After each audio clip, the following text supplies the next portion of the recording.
All right. Good morning, everyone. My name is Erin Mihal, and I serve as the Assistant Director of Alumni Engagement here at Emory University. Before we get started, a few housekeeping announcements for today's session. Please note that the views and opinions expressed in the learning development webinars and programs are those of the individual speakers and do not necessarily reflect the official policy, position, or views of Emory University, the Emory Alumni Association, or its affiliates. The content provided in this program is for informational purposes only and should not be construed as an endorsement by Emory University or the Emory Alumni Association. This session does qualify for our Certificate of Attendance program.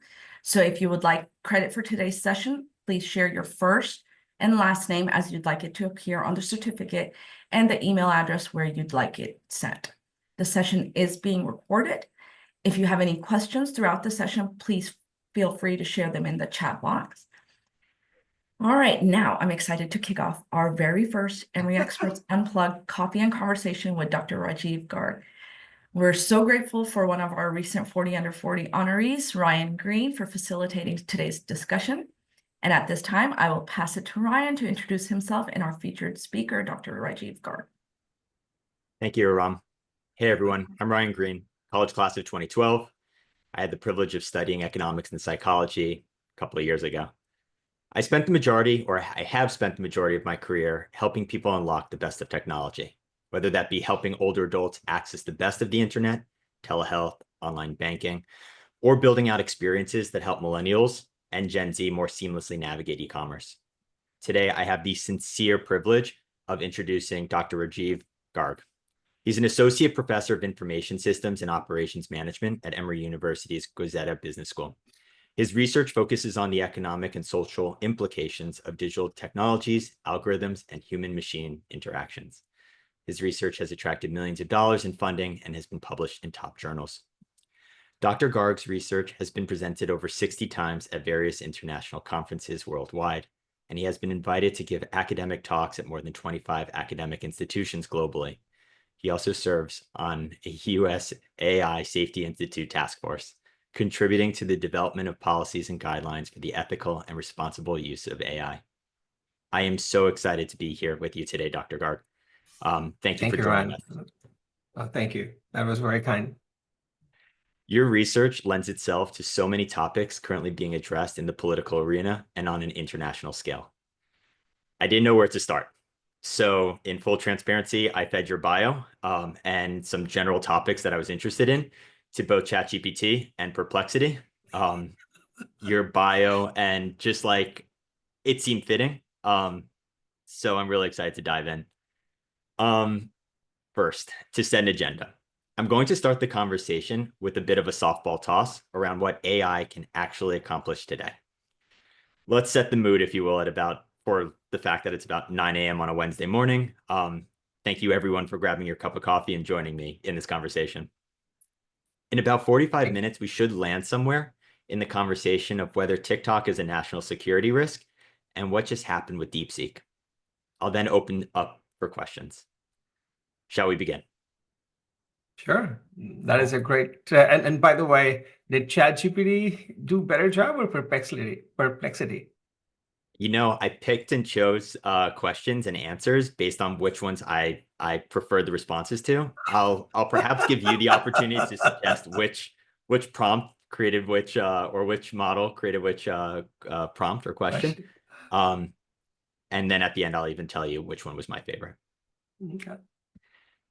Given the current state of AI models and the data they are trained on, what are the most surprising or underutilized capabilities that businesses or individuals could be leveraging today? What are some limitations?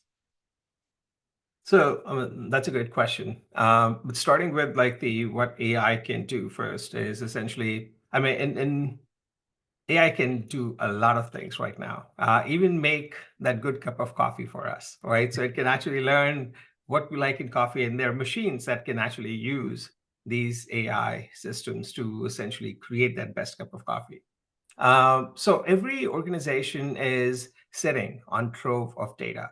And when we think about AI, AI is not just the generative AI that we're thinking about. The AI is much broader, including machine learning, automation, and everything. So in one of my articles, I talk about therefore the key elements or applications of AI: generation, augmentation, automation, and personalization. So AI is going to be influencing literally every task around us that fits into one of these four domains, which is literally everything moving forward. So like I was saying, so most organizations actually are sitting on trove of data, and that data is going to become even a bigger gold mine. They are using these AI systems to generate answers, to get feedback. But I mean, these generative models are essentially doing some hallucination. Like they're not perfect at this time, but they need your data to do fine tuning or retrieval augmented generation to provide more contextual responses. And this is where I think the value of these models comes in, value of the AI will come in for every organization, is they can customize, they can personalize the responses for their organization. And so OpenAI just yesterday released a version for the government, right? So the government agencies could use the generative AI for government. And this is the same thing that's going to happen with literally every organization, every industry moving forward. We're going to have a product to our industry, for our application, like maybe a generative AI for college students as well, right? So that's what we're going to see. And the value of the data that these organizations provide is going to increase, because the model creation, the foundation model creating organization would want access to that data to do a better job in creating those personalized models for every organization. Okay. So what limitations exist today? What can't AI do? So currently, I mean, Everything. It can do everything. yes.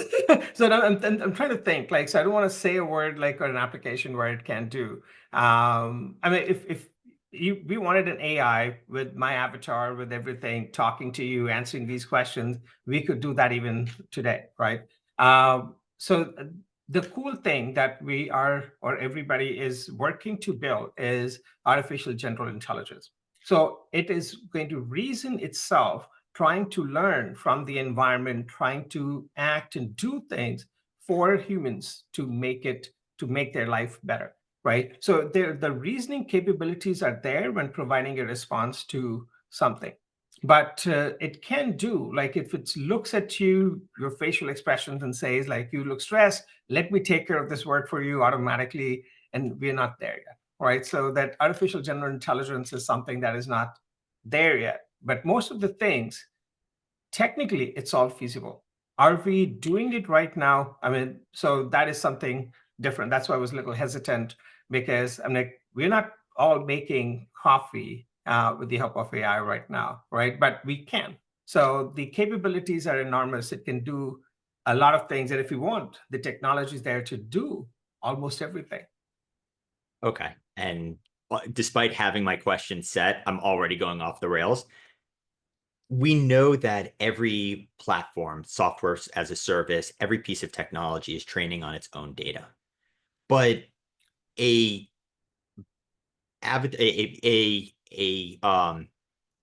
there is a obvious lack of ability today for a model or an AI, an agent, to jump between technologies. It can reason, it can tell me how I should message something differently, or what lens I should use for viewing the information in front of me. Mhm. But it still is unable to, it would appear, to help me actually execute that action by saying, I don't remember my Netflix password. It could give me prompts, but I'm not seeing it jump into Netflix, either resetting my password, helping me find the next movie I should watch, and then ordering something from Grubhub or Seamless or Uber Eats. How long until that actually is a reality? Oh, so technically it's a reality right now, and we're going to see a lot more adoption of it within this year. So what we would call that is a AI agentic workflow. And every organization right now, they're trying to build, or startup, trying to do something with the agents. And so this year, literally anything you can do on the web, it can do it for you. And even like if you think about, I mean, the technology, when I'm saying it's feasible, if you've heard of Rabbit R1, which is, I mean, this tiny tool, this is an agent. Technically, you ask it to do like order Uber, right? Order food from Uber Eats, or like book an airline ticket. You can technically do everything with this tiny device. All it needs is your voice. I mean, communication that do this for me. So technically, it's all feasible. The adoption will be increasing a lot more this year as organizations connected with a lot more application, a lot more websites this year. But I mean, 2025 is going to be amazing, and the year of AI agents. Okay, I don't want to turn this into an advertisement, but can you hold that up again? Oh, yes. So this is kind of like, I mean, it's about the size of my palm. And I mean, Rabbit R1, it's $200, cheaper than a phone. It has AI, essentially. It connects to all your accounts. You just say whatever you want it to be done to do, and it will do it for you. Now, one of the beautiful things about this, and this is where I was saying the reasoning element, you ask it to take a picture and explain the scene in front of you, right? It actually understands and tries to make sense of like what people are doing, how they're sitting. Are they in a conversation? Are they in a panel? Are they in a classroom? It tries to make sense of everything that it sees, right? So essentially, if you want a artificial general intelligence, you're essentially going to have AI understand the environment and then make action. So you need those reasoning agents coupled with these these agents, which essentially understand, evaluate the environment, and then take actions and then do something to improve our lives. Cool. Part of me wants to ask, where can I Rajiv, pick now one people up? want to know what that is. Oh, this is Rabbit R1. It's called Rabbit R1. It's sold by, I mean, if you just search on Google Rabbit R1, you will be able to find it. And I mean, it has a screen. There's no, I mean, touch screen or anything. I mean, there's a small dial here to scroll through the thing, and a camera up here. That's it. And a speaker. Picked up at your local Walmart, Target, or is it direct to consumer? No, it's only on the website, and it's only $200. Like it's phenomenal. Although still, I would be warn you. I'm like, I bought it very excited with all the things it can do, but the things it can do is relatively smaller right now because there's not that much adoption, not that many apps connected. But they are doing their best to actually add more apps, more features on this, and hopefully this will be the thing. I mean, this will be a replacement for our phones moving forward. We can make calls, we can send text messages, all with the size that fits in your palm. Cool. Absolutely wild. It always is something fascinating to me that we talk about our iPhones or Androids in our pockets as though they are phones. And it is it's a concept that carried over from when they really could only call. But today, most people use their quote unquote smartphones, their phones, as miniature computers.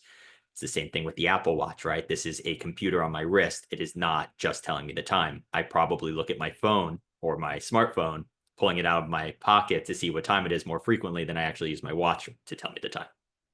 True. Okay. This actually is a phenomenal segue to my second question, because now that I'm 10 plus years outside of the educational world or academic world, I can't help but think that would be the R1 would be this game-changing device for me to have in my pocket as I went from class to class, which has both pros and cons to it. Educational institutions have this dual responsibility, and let's talk about that for a second. Both teaching students how to process information and how to think critically, while also delivering foundational knowledge. With the rise of AI and R1, as you've just introduced to so many people in the meeting today and in the chat today, how should institutions balance teaching AI's full potential, both as a tool and a subject, without undermining traditional educational principles and assessment integrity? I'll sum it up like this. I think that's a great question, Ryan. And if you were to come back to Emory again, I mean, to one of the executive education program at the Goizueta or be in my class, we would be covering all of those things today. So we are teaching students. So you're absolutely right. You have to essentially, in the era when Google was started, people would say Google is making us stupid because people are able to search everything that they wanted and find it and then write answers or write homeworks and do more, right? So same thing is going to happen with AI. We actually have, AI task force within the Goizueta, within the Emory, where we are building tools to help augment the learning for students. And we're also introducing like the AI concepts in the courses as well. So in my own course in MBA program, we essentially talk about the issues with the AI use in organizations. How can MBA students address hallucination? My MBA students actually build the RAG-based systems fine-tuning in the class with almost no coding experiences, right? So we are essentially teaching them how those LLMs work in the back end, how agents work, and how to build applications for organizations with those. So we have to do those because there are some people who will be directly involved with building application for their organizations as well. So every organization, if they haven't done so far yet, like they need to introduce courses that talk about the background or these are the technical foundations for the AI systems, the generative AI system more specifically, and how to build really cool, innovative applications at the front end, because that's a future for most organizations. Now, talking about the AI as a tool, literally AI is going to be, or generative AI is going to be replacing Google moving forward. Now, I mean, a lot of students, they don't go to Google anymore. Whenever they search something on Google, the Gemini is summarizing the response in the first sort of the section of the page, right? And then it gives you a search result. Increasingly, I've seen with med students that most of the students don't even click on any of the links that is actually provided in the search result, but they just look at the generative AI response and they get the answer they want. It's much more efficient, much more faster, right? So students are going to be actually using AI to find information, to learn more, to explain things better, reason with AI. Why do we do apply some strategy here? And again, so I want to be careful. AI is essentially, in this case, I mean, although we call it intelligence, it's not pure intelligence yet, right? It's not general intelligence. It essentially is really good at summarizing what people created in the past. So there's massive number of people who generated a massive amount of data in the past, and it's able to summarize it, able to distill that information for the students better. So as a result, I mean, we have created a platform within Emory. It's called courseChat.emory.edu, which I'm sorry, if you're not a student, you're not able to access, but you essentially are able to go on there. A professor is able to upload their slides, the course content, and students can ask questions directly from the course slides. So professor taught this last week, and what did he mean by this, right? And this sort of a AI-based system or tool is going to help them relearn, re-explain things that they probably missed in the class. Or they can even get help with the answers. Like, I got this answer wrong in my assignment. What should have been different possible choices for this? And it can actually reason and explain those with the AI as well. Now, I mean, so all of these are inbuilt right now, I mean, are built and ready and being used at Goizueta and at Emory right now. I always found myself as a student attending office hours because I valued the ability to converse on the class or whatever the lesson had been, just to talk it out, to effectively work with my professors to help reason through the material that was taught. I think progressive education lends itself to a pedagogy where you are interacting, engaging with content in a way where larger classrooms oftentimes limits that ability. The value of a one-to-one learning experience historically has been prohibitive. So I think everything that you've just shared, it kind of helps converge to this place where education is starting to move towards a place where we have that one-on-one relationship with the material itself and not even who's teaching it. I might need And to if you're, re-enroll at Emory. I'll tell you one other thing, like, because you mentioned the teaching part. So one of my other research where we show, so I mean, I was thinking AI could technically take my job as well. So what we did was we did an Oh, experiment. people are going to love creating... that Yes. comment. Can't wait to see those chats, those comments. Go on. 3 masters and a PhD, everybody, right? We're like, okay. Sorry, Rajiv. So we created 4 courses. One course was generated purely by AI. Like when I say purely by AI, it's the content, the slides, the transcript, the avatar, the voice, everything was AI, right? Very little or no human involvement except for just putting the content together and delivering it. The second course was created by a human being, right? And I tried to take an average instructor to generate that content.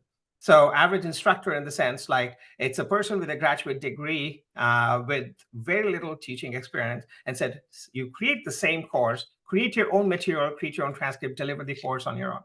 Then we created 2 more courses where we had AI deliver the human generated content, and we had human deliver the AI generated content in the class. Do you want to guess which one performed the best? And performance in terms of the students performed best in the class and got the highest grades. The best course was where the content was generated by humans and delivered by AI. So essentially, all I'm saying is if you were to have my avatar sitting here answering questions, but the avatar is trained on my data, on my research papers, I think that avatar will do a better job than me. It's such a human condition. Our mental parameters, our mental structures to organize data are limited. We get distracted. The attention span of a typical employee, even just a person in general, is getting to the realm of like 6 to 10 seconds. Many e-learning companies talk about the attention span of a goldfish being longer than where humans are today. We're distracted by everything. As soon as you create those blinders or those parameters and allow for a system to process information without those distractions, it makes total sense that it would reason and perhaps share information at a much more structured, much more organized, and perhaps just better altogether. Of course, it speaks to the challenges of intake and input. You can only, the value of what is created is only as good as the material that it's taught with, it's trained on. Yeah. So really, we just all need funnels for information to help us take in everything, and then hope that the tools that we surround ourselves with are able to inject and help us stay organized. Cool. It's a real, I think many of us have explored working with agents, whether it be in a siloed piece of software. I'm sure 95% of the people joining today have used ChatGPT to help us write an email, oftentimes putting in our first iteration of the email and then sending the email that's created by the agent by ChatGPT. Fascinating. Okay. We're going to have to turn this into a series because I'm at question 2 and we are far behind here. But this now starts to lend itself into applications of both AI and I believe your research.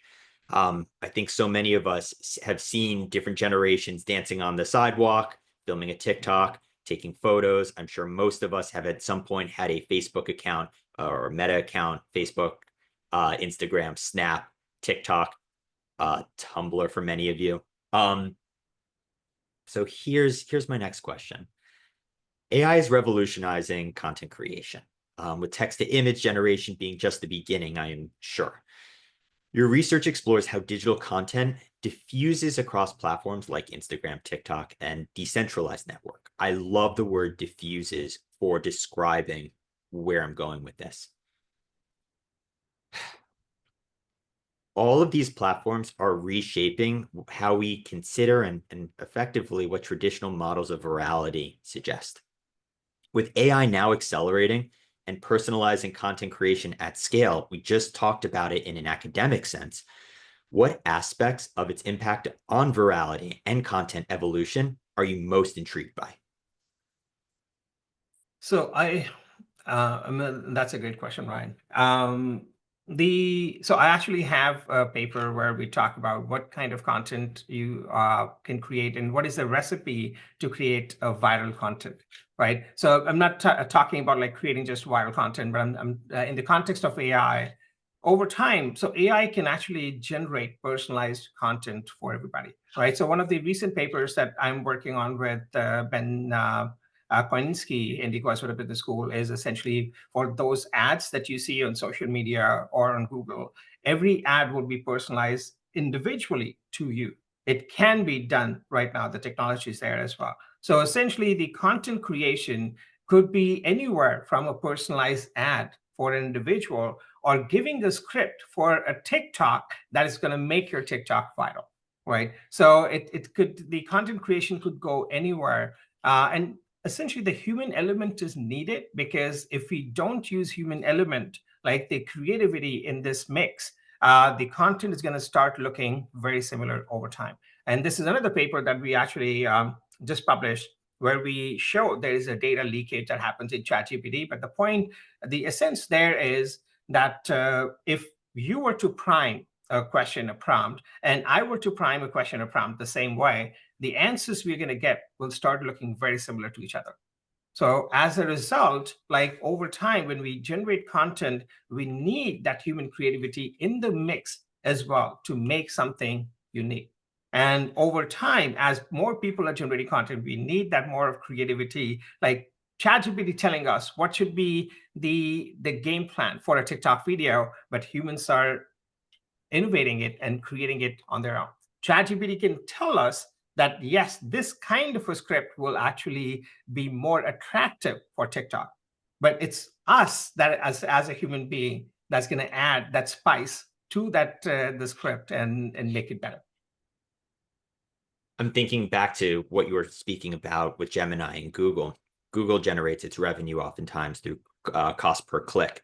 If individuals are no longer clicking because the information is being surfaced to them, and the both ads at the end of the day, search engine results are ads, are being tailored on a one-to-one basis, do you believe that there's a, I know this answer, and I am going to lead you a bit with the question, but is there a risk that people can be manipulated by the ads that are put in front of them? Absolutely.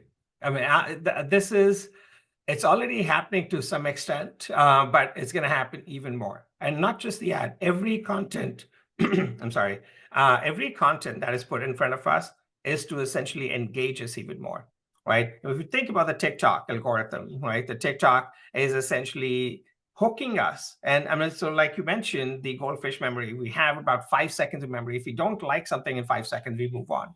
But on TikTok, on an average, individuals are spending an hour, right? I mean, instead of the 5 second, we're spending an hour. That means every 5 seconds, we keep getting hooked to TikTok's new thing. And this is the power of these algorithms. Like whatever content comes in front of us, being it the Google search results, the ads, a Facebook post, LinkedIn post, like TikTok, YouTube, we're going to get hooked because these algorithms are becoming better, becoming more addictive in some ways for us to consume more content. Okay, so the ads are getting more addictive, the content's getting more addictive. I guess as a society, do we start to see a time suck? I mean, we're talking about AI is helping us become more productive, but now you're talking about content is actually draining our ability to be productive. Who wins this battle? So, this is a great point. Now, again, content creators are going to essentially win the battle in the end, because if they're able to hook the people who are the consumers, then they're essentially utilizing or capitalizing the value of AI. Now, if we as consumers of the content don't realize that the value or use the AI to maybe distill the content and maybe have our own algorithms and our own platform. Like, so the Microsoft launched this Copilot Plus PC, right? And if you're watching YouTube on it one after the other, maybe the Copilot Plus PC's AI algorithm that is personalized to me can say, Rajiv, this is a lot of time that you spend. Let's move on to something else, right? You have this email that is essentially needs attention at this time. right? AI can do those things as well. So we need, as consumers as well, to use those AI systems and build those AI guardrails personalized for us as well. Okay, so I heard everything that you said, but there was at least 60% of my brain, that goldfish part of my brain, that just was going down this list of I graduated from Emory, I went into investment banking, I then went into like software, I got my MBA, I built a company, and yet it sounds like all I really should have been doing was becoming a content creator. I mean, if you like this, ask this new generation, there's so many people whose dream is to create content, right? It just, and I'm surprised. Like, I think, again, I'm old school that way. I think content creation is great. The gig economy is a great culture. But like, if you are creative, I mean, you can say, I want to be an artist, a creative person who can use now AI to create even more fascinating content. I think that is going to be a thing moving forward as well. Oh my God. Okay. So, I mean, academically speaking, what classes today, I don't know the answer here. How are academic institutions helping students be creators? Like, are the tools taught? Is CapCut now a class? I mean, when I graduated, how I built a PowerPoint is very different than how I build a PowerPoint today. And I know that's not even the content that you're creating. If you saw me dance, you would know, like, not a creator. Like, there's a disconnect between how I view art and culture and what the rest of the world wants to absorb into the forms of art and culture. That is just a gap in my own creative abilities. How does an academic institution help bridge that So, gap? Is there a yeah. responsibility to? So, I mean, I mean, kudos to the newer generation. They are actually creative on their own and they figure things out. Like if I were to ask you, when you created PowerPoint, nobody really taught you how to create a PowerPoint. You just learned, you just picked up, right? Now, today, you can go to platforms like Beautiful.ai, Canva, and they will create PowerPoints for you, right? You don't need to create. They're essentially creating the content for you. But as a human being, you can tell, look, I want to change the slide to have this color theme and the content displayed this way, right? And this is essentially an interaction with the content itself that you're able to customize and change the content on the fly. That's the same thing that's going to happen and is happening in the university as well. People are using increasingly AI to generate the content. Now, we don't need tools back then. If you, I mean, you're too young, Back but then, like that one kind of hurt. 25 years ago, there used to be a concept of desktop publishing. That was a career, right? People would train on PowerPoints, on Word, and on those things to create effective content. That job is gone with this today's AI world. Like nobody will say, I want to be a desktop publisher, like I want to go into that career because AI can do all of that thing for you in seconds, right? So that is a given. The tools we don't need to learn. The tools are made available to us, accessible and simplifying things for us. All we need to know is that idea, that light bulb moment. What do I want to say? The moment I know what I want to say, I can create any content, any blog, any article, any video, any PowerPoint I want right now. So that's what students are going to do. I'll give a plug here. We recognize that at our organization that while we built a service to help older adults with technology, there was actually a lot of demand to help all generations in the workforce with building out presentations and not necessarily simpler tasks, but what still requires human support, but is empowered with technology.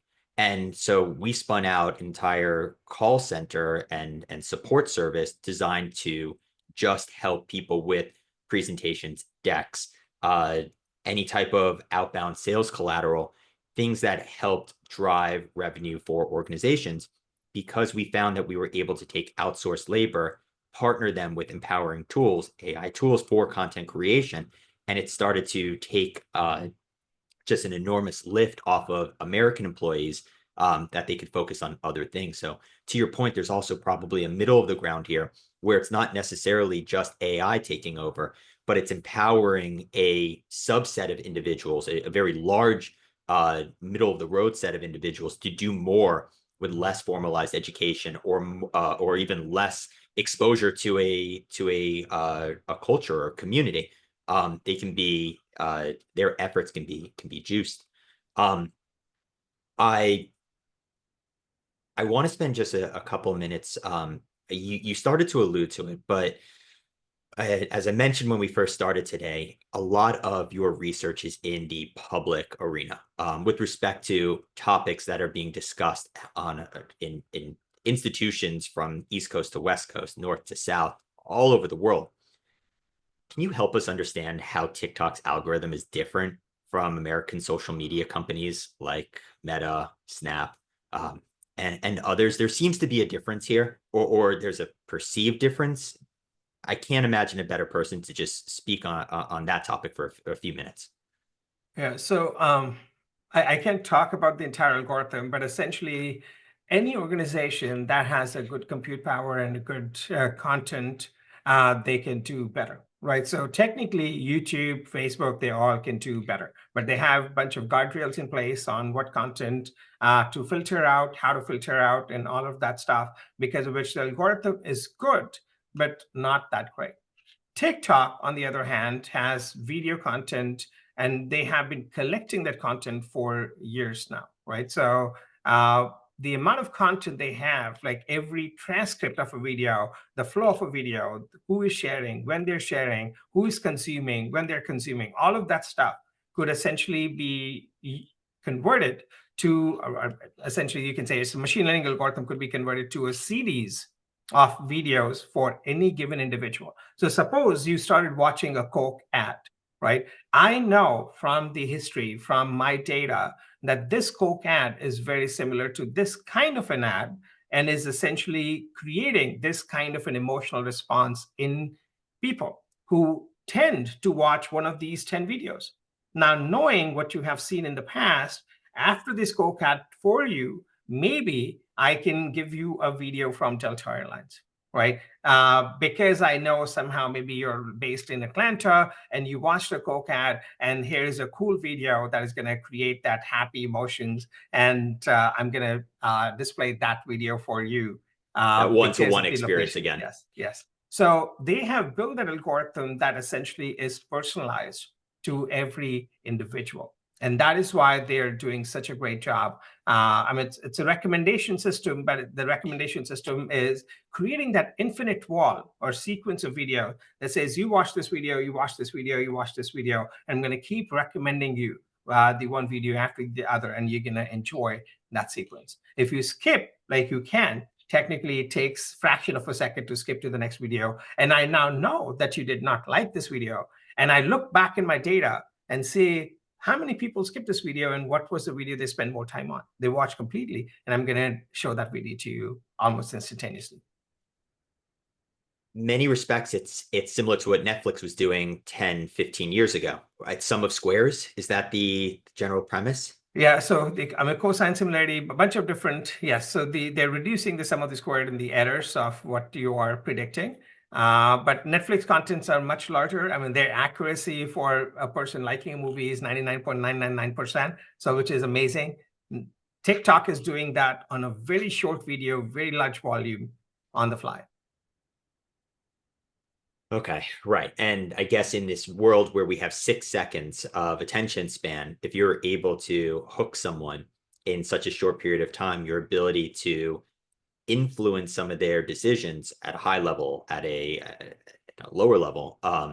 I'm thinking about last year. I started to find myself watching. I had TikTok at the time.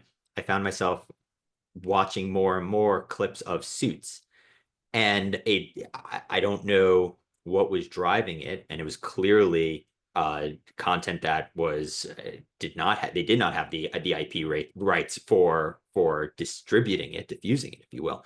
But it made it that, given the opportunity, after about 3 weeks of seeing these shorter clips, I was like, you know what? I'm going to try an episode of Suits. And then for the next 3 months, because of course there are 9 seasons, like 20 episodes per season, I was just watching Suits every night, 1 episode or 2 episodes. It's always dangerous when you find yourself watching a TV show that already has so many seasons created, because you binge watch. And I Yes. guess in the scheme of things, the word binge is one that's not historically was not about content. And yet I think today it's synonymous. Yeah, yeah, that is true. And in my research, what we have found is any content that creates a neurotic response, like a more extreme emotional response in humans, and that's going to keep you hooked. So, I mean, and every content, every word, you can just transform. I mean, there's so many choice of word. You can transform it to trigger a more of a neurotic response in every human being, and then that's the recipe, like just a high level from my research paper that could hook people to binge watch any content, consume any content. Ugh. So many of us are actively deciding to consume something that's driving neurotic behavior, which is a terrifying thought. I mean, so it could be good, like extreme happiness, extreme fun, extreme sadness. I mean, like just more extreme emotional responses. Well, but rarely, and this actually goes into my next question about we'll talk about in a second, why TikTok is currently on the steps of Congress and the executive branch and the judicial branch, and we'll dive into that in a second. But neurotic behavior, or if you can drive extremes, rarely do extremes for a long-term horizon work out for any parties on the receiving side. Yes, you can drive extreme happiness, but the withdrawal effect of that is actually pretty painful too. I have to imagine you've looked at connections between extreme neurotic content that drives a neurotic uh, uh, response, and what the effect is with extreme output, whether that be emotion, behavior, or even action. So we are not exploring, like we couldn't evaluate. I mean, we need to study a human being, I mean, from a psychological aspect. So we are not doing that. What we're seeing is people tend to consume the content that generates a neurotic response or extreme emotional response more frequently, right? But what we are also realizing that, I mean, this is what's happening with TikTok's algorithm, because the mental issues we are seeing, they can't separate themselves from the content. If they do, they feel that sadness, that sort of the issue, I mean, the challenges mentally, and that's why. I mean, the question that you were trying to get to is why the friction between the U.S. government and the TikTok is essentially causing mental health issues in individuals. Well, Right? is it? Yeah. Is it caught? So for first, like, is that even a fair correlation? Yes, I believe so. I mean, this is reported in so many different studies out there, and not my study, but like a lot of different studies that show that TikTok is causing mental health issues in our younger generation. And that is one of the reasons why US government doesn't want TikTok. I mean, to be, or in most countries, TikTok is banned because of that reason, that people get hooked and they're suffering from mental issues. And second is the data that they're actually taking to China. But what we are You trying to do. you said the word China. Hold on one second. We'll dive into that in a second. But I mean, I'm part of this generation where I see TikTok reposted to Instagram, and I think I'm cool, but that piece of content came out like 5 weeks earlier on TikTok. What I mean to say is, so much of the same content exists on Instagram as it does on TikTok. Why? I mean, what is so different about TikTok that Instagram isn't doing as well? Or I mean, is it all rooted in the fact that TikTok is owned by China? Is that the I mean, root of the issue? ByteDance. It's owned by ByteDance. Yeah. ByteDance, right? Fair. So no, I think TikTok did an amazing job, like in creating a platform where people can share short videos, and it had a first mover advantage. So the amount of content they had, the amount of learning they had from the content, from people's behavior, from people's action, is phenomenal. So it's the first mover advantage, the data they have and the algorithm they built, like that together made them so good and so popular this time at this point.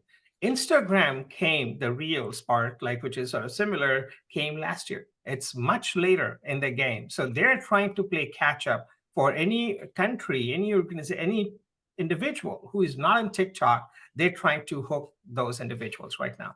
And they're trying to build their algorithm better. They're trying to create a repository of their own database to essentially build their algorithm better as well. So it's going to take time.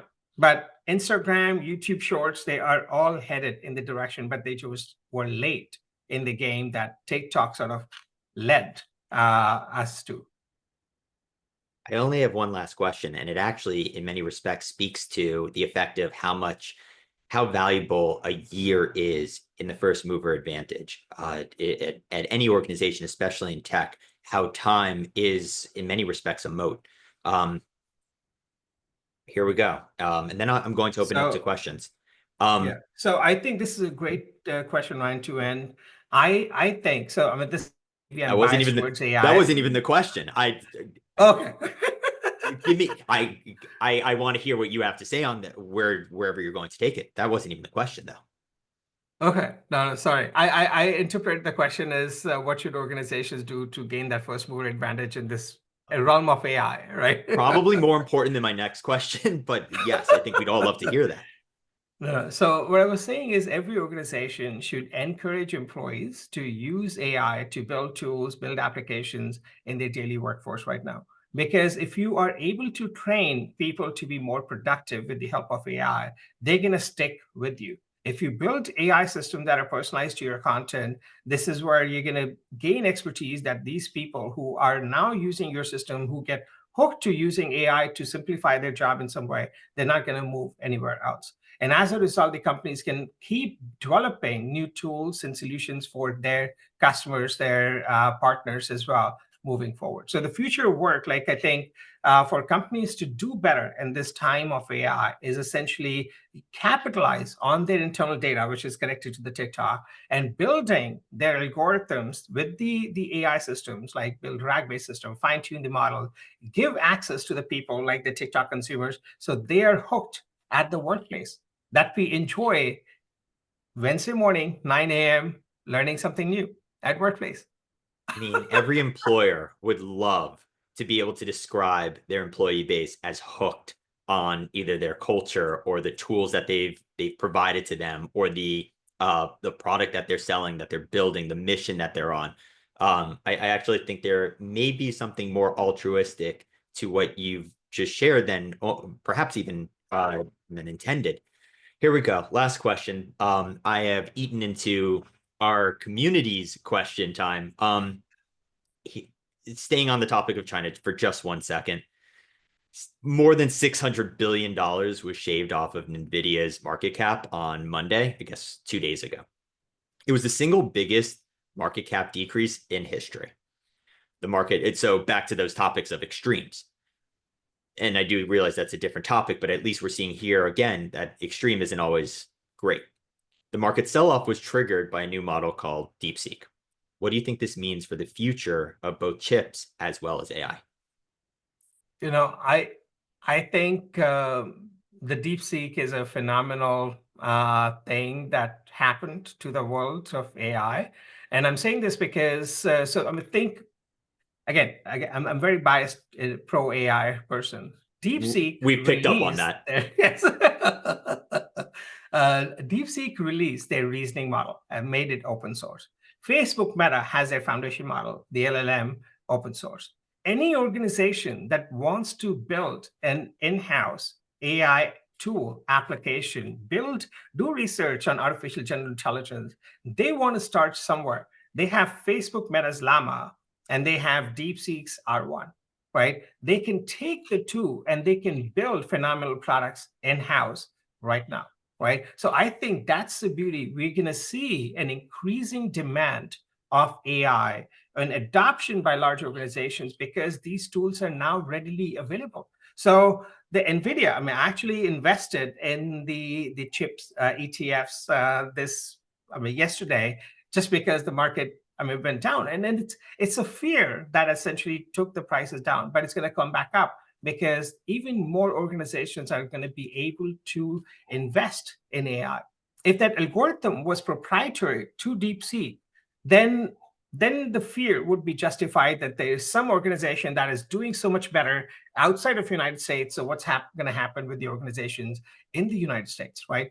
But now that the algorithm is available, everybody can do better than that. Like if the Facebook Meta, Google Gemini take their reasoning algorithm and say, look, this is how they've done. We can do better. We have talented individuals in-house as well. Let's put them to work. Let's let them utilize their talent and skills, and let's see how we can improve the performance of a model, reduce the cost of a models, and make it even more accessible than ever before, right? And I think that's where we are headed. I won't be surprised within the next month and a half, we're going to see these organizations dropping the cost of their API, producing better results, and DeepSeek has to keep innovating as well in this space. Well, Dr. Garg, I just thank you for all the time, and Rajiv, this has been such a fun conversation for me. Those are all the questions I have. I'm going to open it up to our guests. We have some questions in the chat lined up. Mary asked, I noticed in your bio that you're a member of Mensa. Are you active in your local group? And is there much discussion on AI taking place in that arena? So Miriam's, unfortunately, my Mensa membership has lapsed, so I am not active in that yet or anymore right now. This was 7-8 years ago when I was in Texas. So yeah, too many memberships, unfortunately, so trying to cut costs. All right, next question by Shweta. Any courses that help us learn prompting AI? I remember when I did a lot of content creation in my previous job, and that was like the next thing. They were like, oh, it's going to be a job in itself, AI prompter or whatever. Yes. Yes. So any courses that would help with that? So I don't have a specific course in mind that is available for external people, but we are creating some for external. Like there is sort of a tech toolkit course by David Schweidel on prompt engineering. That is a great course, but if you are a student at Emory, if not, there's a whole lot of courses out there on prompt engineering. I think Coursera should have something, edX should have something. So and prompt engineering with the reasoning is essentially going to be phenomenal. You don't have to invest too much time in prompt engineering. You just need to say the right words in the right sequence, right? So essentially use just proper English. So that would be enough. One thing I would say is prompt engineering was perceived as the next big job like 2 years ago. But now prompt engineering is something that is given. Like you're supposed to know how to write a Word document. The same thing. You're now expected in most jobs to know how to prompt an AI, right? So, but there are plenty of courses online. Try something and play around with the AI tools. And one of the things I would say is, so understand, and you can actually search on Google or send me a message later. Understand what is a zero-shot, multi-shot prompting, and what is chain of thought. Those are two broadly chain of thought and multi-shot prompting. If you understand those, you're good. And we did share the link to the course that you mentioned, so you might get a lot of people interested in that. The next question is for you, Dr. Garg. How does Jason asks, how does TikTok's algorithm know what each video content is about? Does it involve using speech to text, NLP, image recognition, CNN, etc., like to analyze video content? All of the above. All of the above. And is it Jason Shu? Yes. Okay, he's one of my students who actually helped with the project on the education, like evaluating, creating courses with AI versus human. So I'm glad he's here. Jason, we're going to have you next week. Okay, Jessica said, so I'm just reading directly from it. It says, Ryan said, we are choosing to consume content that makes us engage in more neurotic behaviors. I'm interested to hear Rajiv's thoughts on how much of a choice we really have in consuming content that is so tailored to us with AI. Ooh. how much Philosophical choice we question. have. Yes. So I think the whole point is not to give us too much choice. I mean, our brain likes to not make choices. Or so the Kahneman's two-system theory, like our brain likes to stay in system one until something triggers system two of the brain, which is to think, to reason. If we're consuming content that is catering to our system one, which is where we want to be emotionally moved every second, every 5 seconds, to be excited about something every 5 seconds, we are staying in system one. We're going to keep consuming the content. One of the research that I'm working on is in that sequence of system ones, how can I trigger the system two? What kind of content I can inject in between that will trigger system two and make you think? So to give you a choice, you want to keep consuming this or you want to break away, right? So that's the research ongoing right now. I don't have results on it, like what will trigger that system two. But right now, if algorithm is phenomenal, they have awesome amount of data. Unfortunately, we don't have choice. No I mean, choice. screen time, yes. Excellent. That's I think what every single person wants to hear this morning. We have no choice. That maybe, And you know then what? That I may be think the takeaway of this morning. Like, be No, aware because in a you, good way, Ryan. In a good way. I'm like, I agree I with, guess I the mean, only choice would be to like, because I do this when I get like overload. Sometimes I'm just like, I take a break and I just don't open the app. Like I don't open whichever app gets me hooked too much. But then I find that when I do open it, I'm like, things have totally changed and I'm totally lost and I have to relearn. but I think I'm willing to bet if you then like went to if you picked up a book instead of opening the app, that's just like a second like degree of separation from what you were originally influenced from it to start with. It sounds like when we're not getting influenced, we are participating in activity that we were influenced to participate in. And this is not necessarily a bad thing. I think this actually goes towards this last comment about choice versus no choice. We actually have to accept the fact that our ability to choose is quite limited, which means that we need to at least appreciate and have our own filters and guardrails to know that we are constantly being influenced and our ability to choose is actually potentially quite limited. Yeah. All right.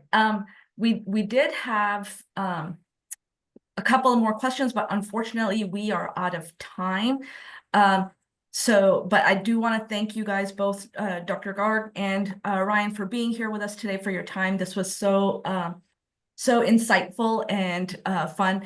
I am not like a tech person by nature. I learn what I need to learn to make it use, but you guys made it very entertaining and easily like understandable. I think that's where, for me personally, that's where I kind of detach from tech. But you guys made it very entertaining and easy to understand. And thank you guys so much for being here. And everyone who joined us today live, thank you guys for being here. I do have the information for everyone who wants their certificate. You will get a follow-up email from me with the link to the recording and a survey for today's session. Please take it just takes a couple of minutes. We do read the surveys. We share it with our speakers to provide feedback. So just take a few minutes to complete those. If you guys have any questions about this programming or our upcoming programs, feel free to shoot me an email. Thank you guys again for being here. Thank you for having us. And Dr. Garg, every minute of this, like it lived up to every hope that I had. I can't wait to put some of the things that you've said into motion. Thank you. Thank you for joining me this morning. Thank you. Thank you, Ryan. Thank you, Ryan. This has been great.